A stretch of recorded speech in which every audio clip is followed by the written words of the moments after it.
This boy suddenly stopped writing, moving, and speaking, yet he was still alive. 30 years later, a scientist performs an experiment to wake him. What will come of it? A miracle or a tragedy? Let's find out.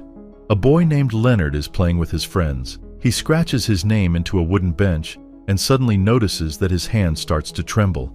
The same thing happens later at home. During a history lesson, Leonard realizes that writing has become extremely difficult for him. His teacher is shocked by his poor performance. After all, he used to be a straight A student. With each passing day, Leonard feels worse and worse. His body gradually stops responding even to the simplest commands. Many years pass. A doctor and scientist named Malcolm Sayer arrives at a New York hospital. He has been invited to work as a researcher in the neurology laboratory. Sayer is introduced to his patients. Among them are people with Tourette syndrome, Parkinson's disease, and many other neurological disorders. Almost all of these conditions are considered incurable. Some of the patients are aggressive, restless, and even violent. On his very first day at work, Sayer seriously considers running away from the hospital. But climbing out through a window is a risky idea since a fall could leave him badly injured. A nurse tells the man not to worry and assures him that he'll get used to it over time. The next day, Sayer meets a new patient. The elderly woman was brought in during the night. She appears to be completely paralyzed. Sayer diagnoses her with dementia of unknown origin, but then suddenly notices something unusual. The woman is able to move. She managed to catch her glasses. Sayer places the glasses on the floor, but the patient doesn't react at all. So he decides to try a different approach. The woman's name is Lucy Fishman. Sayer shows his patient to the other doctors, but they are convinced that what he's seeing is nothing more than simple reflexes. They mock him for jumping to conclusions. The only person who supports Sayer is his nurse, Miss Eleanor Costello. The next day, Sayer spends time with his patients. He approaches a paralyzed man sitting in a wheelchair and performs the same experiment, this time using a pen instead of glasses. The old man catches it instantly. Another paralyzed patient is able to move his eyes while watching TV. Sayer then notices that Lucy has left her room. She isn't paralyzed and can move, though her movements are slow and unsteady. However, she freezes again minutes later. Soon, Sayer encounters yet another paralyzed patient, a young man who is being cared for by his mother. That evening, the protagonist and Eleanor study their patients' medical records, trying to understand what they all have in common. Eleanor invites Sayer out for coffee, but he turns her down because he's too shy. Soon, it becomes clear that all of the paralyzed patients once suffered from encephalitis lethargica. There was an epidemic of this disease in the 1920s, which was also known as sleeping sickness. Sayer consults a specialist in the field, Dr. Ingham. The protagonist explains that he has several such patients in his hospital and that he wants to help them. It turns out that most people can't survive the acute phase of the disease. Those who do survive initially appear healthy, but their brains are severely damaged. Years later, strange neurological symptoms begin to emerge. Patients lose the ability to dress themselves, eat, speak, and possibly even think. Once again, Sayer opens the window in his office. He watches children playing outside, and at that moment, a new idea occurs to him. Together with Eleanor, he paints black and white squares on the floor of the dining hall, creating a visual rhythm for the patients. Lucy is asked to walk across the pattern, and she succeeds. That evening, Sayer visits Mrs. Lowe, the mother of one of his patients. Her son's name is Leonard. He fell ill at the age of 11. That's the same boy we saw at the beginning of the film. Leonard gradually lost the ability to write and would sometimes slip into trance-like states. Soon, he stopped moving and speaking, yet he remained conscious and was even able to read books. Sayer conducts a medical examination of Leonard and discovers that the man responds when his name is spoken. The doctor begins tossing a ball to his patients, and they catch it. Before long, they learn how to play among themselves without his help. When Sayer plays classical music, the patients react vividly. Moreover, each of them responds to a different, specific kind of music. They are even able to play cards. All of the patients also respond strongly to human touch. It seems to give them an extra burst of energy, allowing them to move. Sayer uses an Ouija board to try to communicate with Leonard. Usually, this board is used in spiritualist seances. At first, Leonard is unable to respond, but soon he spells two words, Rilke and Panther. Sayer goes to the library and finds a poem by Rainer Maria Rilke titled The Panther. It tells the story of a predator trapped inside a cage. This is exactly how Leonard feels, imprisoned within his own motionless body. Sayer discusses a new drug called L-Dopa with Eleanor and soon takes part in a conference devoted to the medication. L-Dopa, a synthetic form of dopamine, is used to treat Parkinson's disease. Sayer believes it could also help his patients suffering from encephalitis lethargica. He asks his superiors for permission to test the drug. They allow him to treat only one patient. Sayer goes to see Mrs. Lowe and desperately begs her to consent to experimental treatment for her son.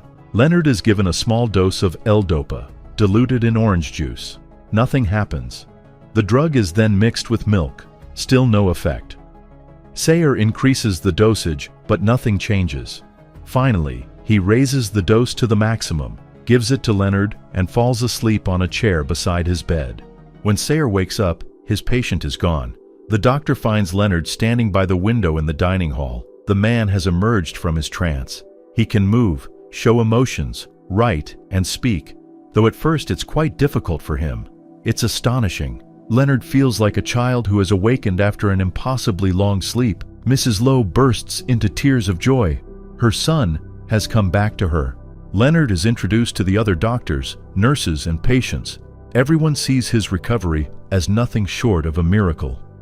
Eleanor, however, quietly notes that he has lost 30 years of his life. Sayer tests Leonard to assess how well his reflexes have developed. The results are impressive, but Leonard finds it deeply unsettling to look at himself in the mirror. He fell into a trance as a child, and now he's a grown man. He has to learn how to be an adult. For example, even something as simple as shaving turns out to be difficult. For the first time in decades, Leonard goes outside on his own. Life has changed dramatically over the past 30 years, yet so much has stayed the same. The realization that he never experienced a true childhood is painful, but at least now he can eat ice cream, swim, and dance. Sayer wants to give L-Dopa to other patients with the same condition.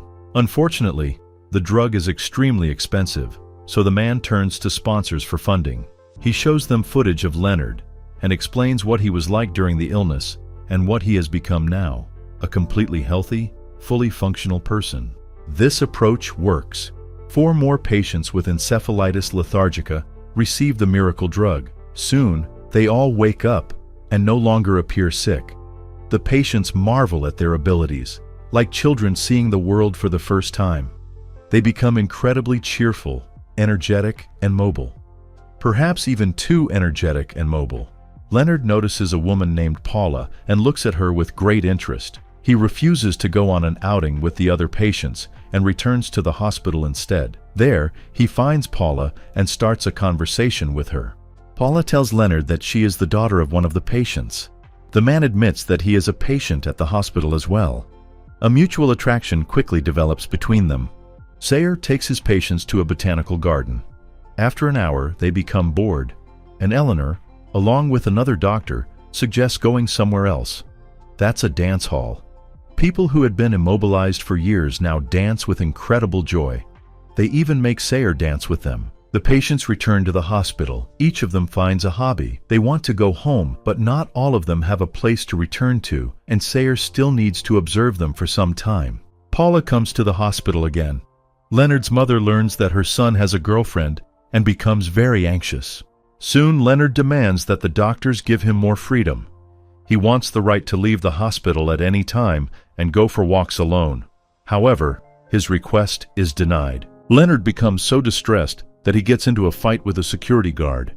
He incites the other patients to rebel, and his facial and body tics return during the discussion. Sayer believes this is normal behavior for someone who was unable to express anger for 30 years and is now still being kept in a cage. Leonard's condition continues to worsen. In addition to nervous tics, he develops paranoia. Sayer realizes that the effect of L-Dopa is temporary. Leonard was the first to receive the drug, and now he is the first to relapse. Leonard's tics gradually intensify. His walk becomes unsteady, and he experiences spasms throughout his body that severely limit his movement. The other patients taking the medication grow worried that the disease will soon return for them as well. Sayer keeps increasing the dosage, but nothing helps Leonard. His tics become constant. Leonard asks Sayer to record him on video, hoping that his experience will help advance the research and save other people. Leonard can no longer read. He is unable to focus his eyes on the letters. The man breaks down in tears. Despite everything, he still goes on a date with Paula. They have lunch together, and it is very painful for the woman to see her friend in such a condition.